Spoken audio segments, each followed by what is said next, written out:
mic over to these ladies. So this is Winnipeg Paranormal Group. They have Brandon that just joined them, one of their mates, their partners, buddies. I don't know. Team members. Team members, thank you. So, does anybody have any questions for any of the investigations or anything that they've ever done? Megan? Megan! Yeah. So I was just wondering if you could tell us the most tangible ghost story where you walked away from an investigation being like, that was weird, we just experienced something we cannot explain. There were a lot of them, but Weirdest one.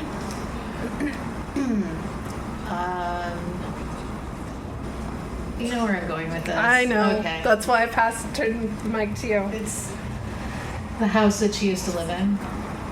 That's how she actually joined us. She was a client, and we went to her house, and that was with some of the original team members. People don't stay very long, especially when stuff does happen. You never see them again. I'm like, what? Isn't that why we're here? No. Only the hardy. So she had reported things at the house, and her kids were pretty young at the time, and they had seen something in the closet and the dark man, and it just, I'm a mom, so, and there's a lot of us that are parents, and once we hear that the kids are scared, those are the ones who take precedence usually, because we want kids to feel okay in their homes. So we'll investigate those pronto.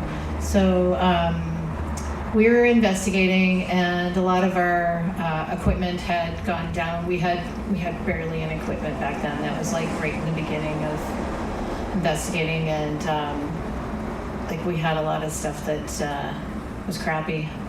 Yeah. And all of a sudden, one of my team members behind me started hyperventilating, and he was freaking out. We were in the bedroom, and she had reported that when she was laying down in her bed one time, something depressed by her, somebody got into bed with her, and there was no one there, right? So we were in that bedroom, and he was freaking out, and I'm just like, what's wrong? And I looked across the room, and one of the other team members was freaking out. He said something just touched him, and no pun intended, he was white as a ghost. He never came back. And I looked up into the ceiling, and I could see, and we always check everything because we're always trying to rule out, the regular stuff. We have them turn off everything. We have them turn off the internet and close windows and make sure there's no air running unless, it's cold, because it is Winnipeg. But it wasn't at the time, and I saw a cloud. No lie, poltergeist. When you see the cloud go, that's exactly what I saw. And that was right in the beginning, because I was just why am I doing this? Am I crazy? Why am I doing this?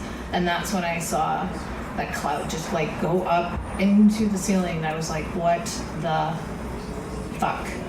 And I went and grabbed my phone. I started taking pictures, and when I went back on the pictures, you could see an outline of a little girl standing on the bed.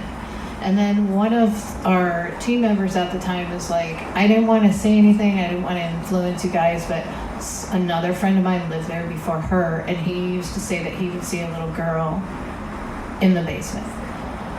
And the people that were there, we were just oh my God, this is why we do this, right? It just keeps you going, and you're just there is something more to this. We don't really understand it. That's why we collaborate with so many different people.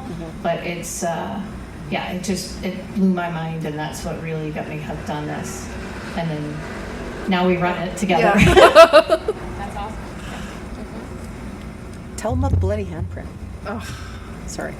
So one of the things that I experienced in the home was actually a handprint on the wall.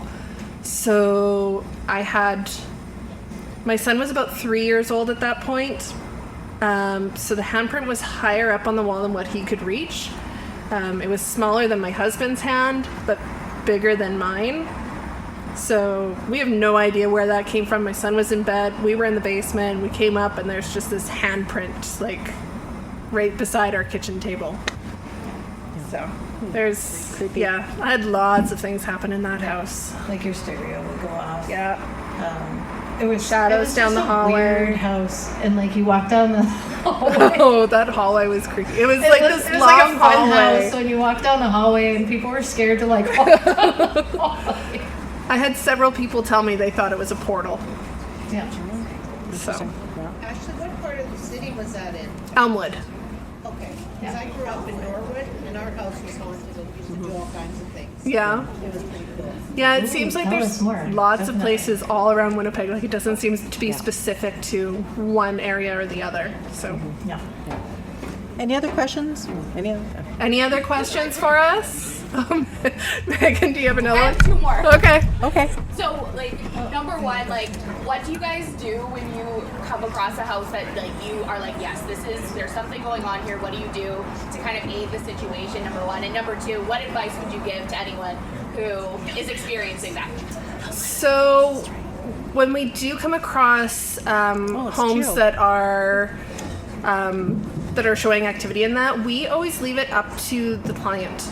A lot of times, they request that we don't do anything. They just want to know that they're not crazy, that they're not going to get hurt, and they basically let it have its space. They set some Yeah. boundaries.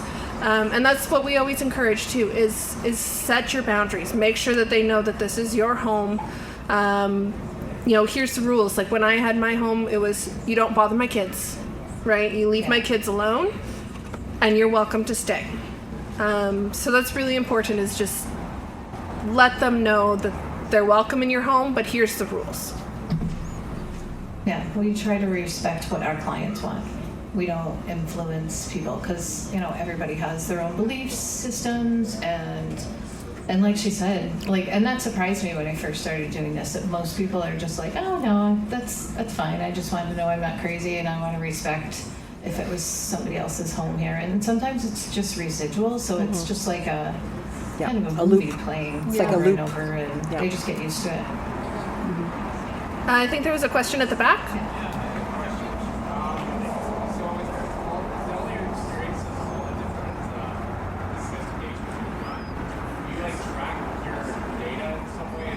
Is there like a specific time of, like, in a 24-hour period of when paranormal activity in your experience occurs most, like, commonly? So if everybody, I'm guessing not everybody was able to hear that. So he's asking if we track our data based off of, I'm guessing, time, maybe location, things like that.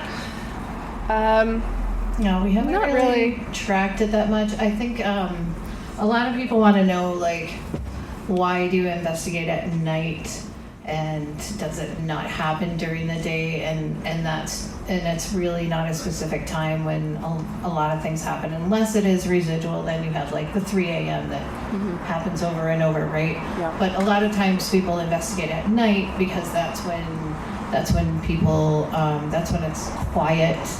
You don't have a lot of interference because we're doing a lot of recording and things like that. I mean, for the shows, obviously they record at night because it's spooky, right? But it doesn't mean that those like things don't happen during the day, because they definitely do.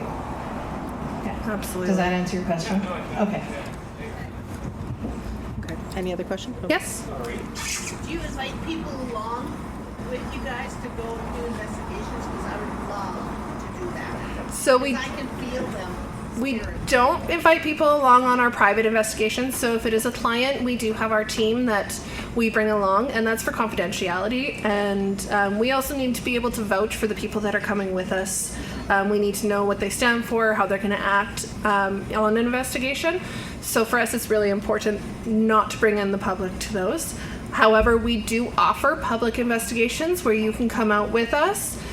We bring our equipment, and we teach you how to use our equipment as well, and then we help you investigate locations. Did you bring any equipment today? I do have a few pieces of equipment tonight, yes. I love their toys. Yeah. I brought your favorite, I brought my lights. Oh, I love the lights. Love the lights. All right. Any other questions for Ashley and Kelly? We'll also be around all night, so if you guys have other questions, you can, Yeah. feel free to come up and ask us. Yeah. All right. Let me just organize here. All right. So I think we'll, whoops, they're mating. Whoa! I was waiting for that to happen. I'll just hold this for right now. Just hold it. Talk into it while you're Watch at out, it. you're gonna have a drink. Yeah, Oh, that's important. that's very important. We're just going to take a 5-minute break to regroup, and then we're going to have reconstruct. Refresh. Yeah, refresh. Get more and then we're alcohol. going to have the people that wrote into us that they want to share their stories, and we'll get them to tell ghost stories. And for the people that did not submit a story, but if you have a story that now that you've gotten some liquid courage that you've decided that you want to share with us, certainly the mic is open to you as well. We'll just do the people first that registered. Okay? So give us about 5 minutes and we'll be back. Thank you.